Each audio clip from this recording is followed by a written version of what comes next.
private partnerships, Yeah. government coming up to involve the private sector in decision making, in budgeting, and in planning. However, the challenge has remained, especially in terms of the public sector, rather the private sector, Yeah. in as far as financing is concerned. Sometimes the burden is heavy on the financing side. And I took the example of the number plates that are coming in very Yeah. recently, the electronic number plates. Very good idea. We're going to fight crime. Finally, we are going to be able to track vehicles. But now we have a hefty fee of 750,000 that every motorist has to pay. How can we innovatively finance some of these initiatives that are involved in transferring our cities into smart cities? The main challenge, before we even look at where do we get the finance to do this and how do we finance all this, the main challenge is on planning. When we politically bring up programs that should actually benefit the public in a political way, or there is a way it will not be received. I am of a mind that why quite a number of projects that the government brings up are not working as they should, like what we have cited, the failure of the 7 trillion 5-year strategic plan. But it's because some of these things are politically motivated. And the way they are received by the public, it is also received with that political environment. Why? Because I believe there is an issue with how the government plans all these things. Now, we have been quite in a series of things.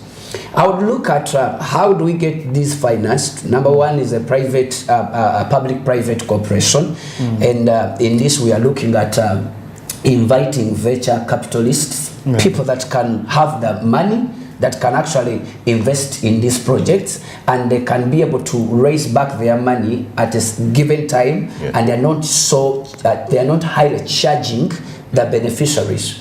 Now, I'll give you an example of the Kampala Entebbe Express. We are paying, and I think people are happy to pay. Why? They are seeing the efficiency, the value. The value. There is value for what they are paying for, because now at least there is reduced jam.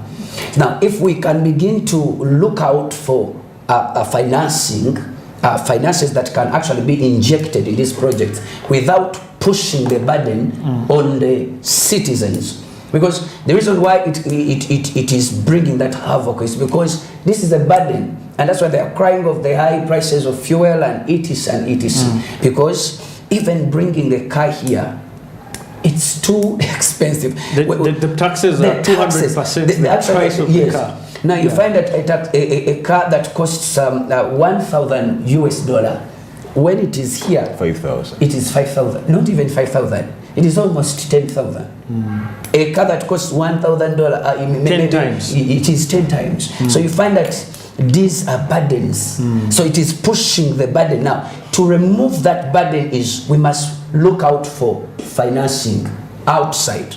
Let's inject the money, let's invest in this. We can also look at the development partners, like we have China. China has constructed that road, and it has not been a burden to the people. But now people are benefiting from it. But to what extent shall we give these expatriates a lot of authority now and they say in what we have as an economy? The question is on regulation. Okay. The question, because there is no nation that grows by itself. There must be different key players coming together. But now we have to go back and look at the regulations that are in place. Maybe that is another discussion for another day. Mr. Kazibwe. Maybe also probably yes, Anthony. And maybe let me just say that when you are actually a negotiator in any kind of negotiation, and you have the lowest vantage point, by all means, I think we need to appreciate the fact that you have a lower bargaining position. By all means, that's life. So you want us to be humble and quiet and this game? No. Actually, I would think that we just need to be a little bit, more tough, on how we bargain and also how we negotiate on those tables. But when we Mr. are getting Gaziwe, this how can we leverage our own resources and especially the God-given resources? Uganda, when you see people coming from abroad and they come here, they see a lot of potential, the good weather. We don't have winter here, right? Yes, yeah. We have 2 rainy seasons. Yes. We have water naturally coming in from the rain, so we don't have to struggle at least with that. And countries like Egypt, with only 1 river, Nile, they have transformed the whole economy. Yeah. What is failing us in as far as leveraging our own resources is I think concerned? as already said it, Yeah. it is systems. Yeah, systems and Systems. Yeah, and if you also probably talk about systems, let's also now look at human capital. Human capital is a very important resource in the growth of any city. Yeah. When you come to Kampala city, you know how many youths per se out there are well equipped to actually use technology to solve some of these challenges, because now we must also understand times that we are living in. It's a digital age. You must embed technology in your business and in everything that you do in order to become more efficient. So talking about human capital, it means that if Kampala city does not have enough young people or women that actually are using some of this technology to solve some of the biggest challenges locally, then probably we actually cannot actually realize some of these dreams that we have. Yeah. But of course, we can't say that we should leapfrog from where we are to where we're going. It has to be a kind of a process, a gradual process, because when you sometimes try to do so many things, you end up hurting the economy. Yeah. So for example, you want to invest this much in the economy and you want to do much, you are affecting the local economy. For example, recently in bonds, government actually it reduced its bond offerings, yes, from the local market. Why? Because it would increase the inflation locally. Yeah. Because of the competition that it would actually put in place. In the private sector. Yes, in the private sector, competing with the private sector. So now we see that it's now going out to actually, give out these bonds to other potential investors. Yeah. So that's a very innovative way to actually, finance projects without actually hurting the economy. So while we are talking about all this, we need to ensure that we understand the fragility of the economy. If you do this, this can happen. So you have to really be, very, very. Also, Mr. Kaziwe, what can be done to employ measures that can ensure that the financing and investment in the urban development ensures prioritization of social equity and inclusivity? Because also here our topic includes inclusivity, Yes. Yeah. where you want everyone involved. Yeah. We've seen cases where specific projects have been tailored towards specific individuals to benefit. How can we ensure inclusivity, both socially, politically, and culturally? Different people have different beliefs and they come from different parts of the country. How can we ensure they're included within this development? Yeah, I think first and foremost, one area that we can see that is progressive is financial inclusion. We can see today that the financial inclusion level of Uganda has significantly raised due to technology and also the invention of mobile money. Now more people can actually use digital money. They can easily send money from one place to another, from their bank accounts to their phones and all that. So that's a very good way to look at inclusion. The same way, when we look at, for example, just before we came on air, we talked about you and I, Anthony. We talked about the stock market. Yeah. The stock market in the United States, you can't compare it to the stock market here. Why? Because in the United States, it's a very huge wealth creation engine. Yeah. Why? Because when Elon Musk makes money, there are thousands and thousands of other millionaires making money within the same company. So here in Uganda, we have it's a growing stock market, but it is still at that infancy stage, and so we can say it's actually not building inclusivity. Why? Because a few people are actually benefiting from it. So how can we see that we bring more education education mechanisms to ensure that the public is actually aware of opportunities for investment, opportunities for savings and all that. So it is very important that I think the transformation of the mind is the first step to actually mindset change. Yes, mindset change is the first step to actually look at so many of these things. So at the end of the day, we are grappling with so many issues in the urban ecosystem, and just to also give you an example, we haven't talked about urban housing, which is a very huge topic to talk about when talking about urbanization. Kampala alone today is in a deficit of about 600,000 units every year. That is a huge problem, but at the same time, an opportunity, right?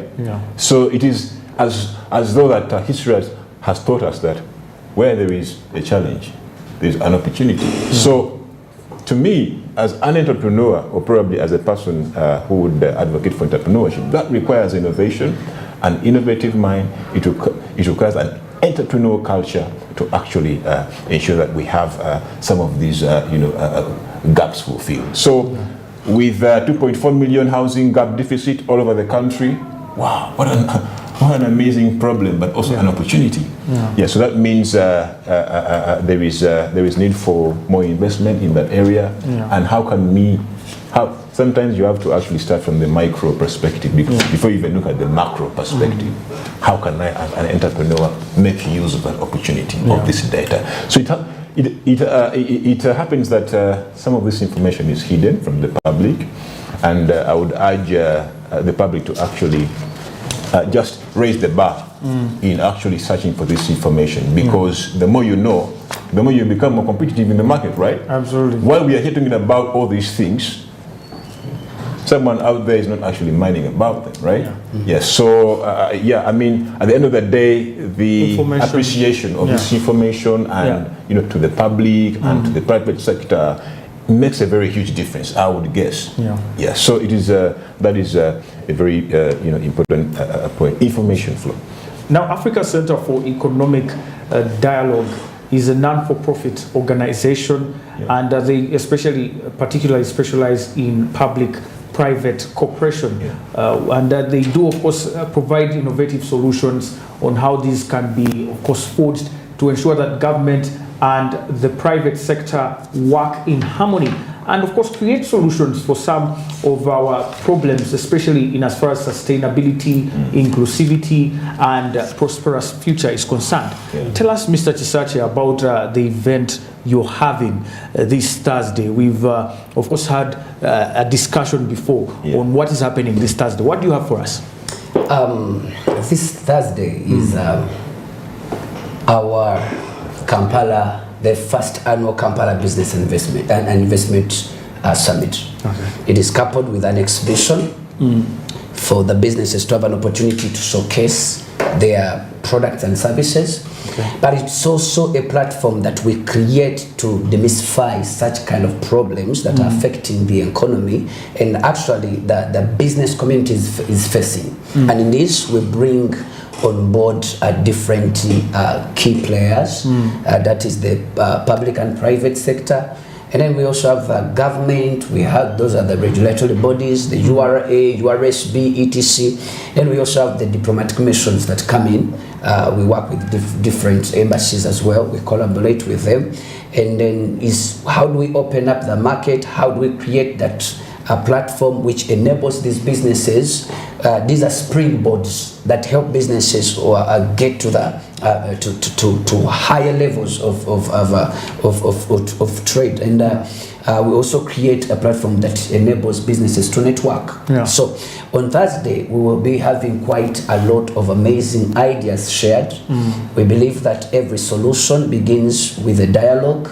So whatever that we want to see change in the public and private sectors is on the table, must first be tabled, and this is what we are doing. So we are inviting every major players or any business player that is in Kampala and even beyond. Doesn't cutting across all sectors, agriculture, tourism. We have eight key areas that we are focusing on. Okay. And one, we have tourism, we have human capital, we are looking at urban housing, we are looking at financial inclusion. That's all also real estate. Yes, business. we are looking at food security, data and technology, and climate change. Okay. So how do we get all these things worked out together for the benefit and for the growth of the cities? Yeah. So we also believe that these cities are productive engines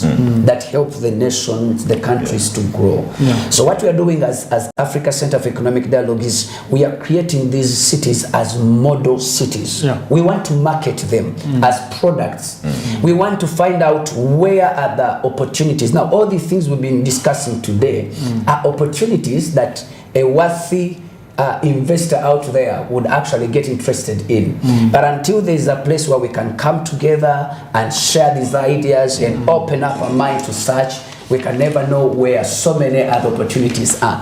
We've been looking at financing. How do we finance? That is one investment opportunity that is available to any investor that is out there that would want to seek collaboration, because I believe there's an opportunity for government to come back on the table and say, okay, how do we make this work?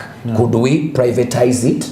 Could we give it to an investor? Can somebody take it up? Maybe someone is out there and is so much interested to invest in that, and he can take off the burden from the government and the people and make the service easy. And turn it into a business. Definitely. Exactly. Mr. Where is the event? We have run out of time and we still have a mouthful to share. Where is the event going to be held and who can attend? It's going to be at Mestil Hotel. And who can attend? Well, the public and private sectors, to be precise. That involves investors, business leaders, Please don't scare away my farmers. I don't know if farmers and people in the agriculture sector, they're watching right now and they're hearing about Mestil and all this, and they think it's only cool people. I think they're also involved because we shall be live streaming to them, and we shall also so it's a hybrid event. Yeah, sure, it's a hybrid event. But of course, the physical attendance is more prioritized for the high-end kind of for key business, top business community for Kampala. But then also, let me just point out the fact that Kampala City is one of the most urbanizing regions on the continent today, with the population growing at 3.9% every year. And that means that in the coming few decades of probably by 2050, it is noted that Kampala's population will have tripled. What does that mean to the economy of Kampala City? And I think these will be top-notch discussions, at the summit. Also, Kampala City contributes 65% of Uganda's GDP. Yeah. What does that mean to our economy?